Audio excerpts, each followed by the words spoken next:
উনার লোকজন যদি নিজের দেশ স্বার্থে বাংলাদেশকে ব্যবহার করতে চায় এবং আন্তর্জাতিক দাবা খেলার চক্রান্তে যদি ওনারা ঢুকে যেতে চায়, বাংলাদেশের মানুষ কিন্তু এটা মেনে নিবে না। আমি চাই না তখন তো একটা সংঘাত তৈরি হবে। এই দেশে একটা গৃহযুদ্ধ হোক, আমি চাই না। বারবার ওই ছেলেটা, ওই যে মাহফুজ আলম, যাকে উনি বলছিলেন মাস্টার মাইন্ড, ও 3 দিন বলছে যে এই দেশে গৃহযুদ্ধ হবে।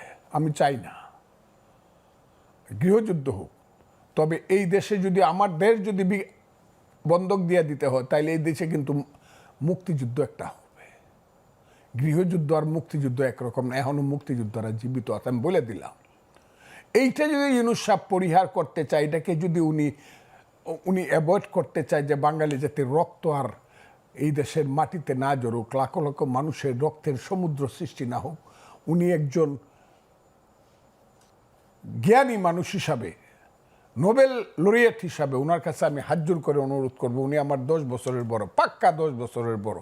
ওনার কাছে আমি অনুরোধ করব, আপনি দয়া করিয়া একটা নির্বাচন ডিসেম্বরের মধ্যে দেন। ডিসেম্বরে দেন না, তারেক রহমানের কথা রাখার দরকার নাই, আগেই দেন। বিএনপির কথা দরকার নাই।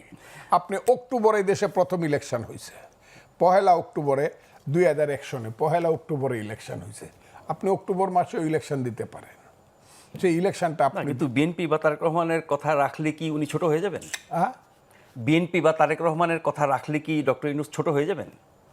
বিএনপি তার যারা এখনো যে অবস্থানে আছে, আমি আপনাকে বলি, দেখেন 1969 সনের 25শে মার্চ আন্দোলনের মধ্য দিয়ে এহিয়া খান আসলো, সিনে আসলো, আইয়ুব খান পর্দার অন্তরালে চলে গেল।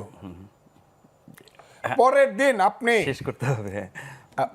জি, বঙ্গবন্ধু শেখ মুজিবুর রহমান একটা স্টেটমেন্ট করলেন পত্রিকাতে, ইয়েস, সামরিক শাসন আমি সমর্থন করি না, কিন্তু আপনাকে 1 বছর সময় দেওয়া হলো, এর মধ্যে আপনাকে নির্বাচন করতে হবে। আজকে তারেক রহমানের এই বক্তব্যটা কি ওরকম কঠোর বার্তা? আমি মনে করি এই বক্তব্যটা তারেক রহমানের এইটা একটা হয়ে থাকবে, মাইল ফলক হয়ে থাকবে। যদি এটা তারেক রহমান সাহেব এবং তার দল বা আমাদের দল বা বাংলাদেশের মানুষ ফেল করে, তাইলে বিএনপি করার কোনো জাস্টিফিকেশন থাকবে না।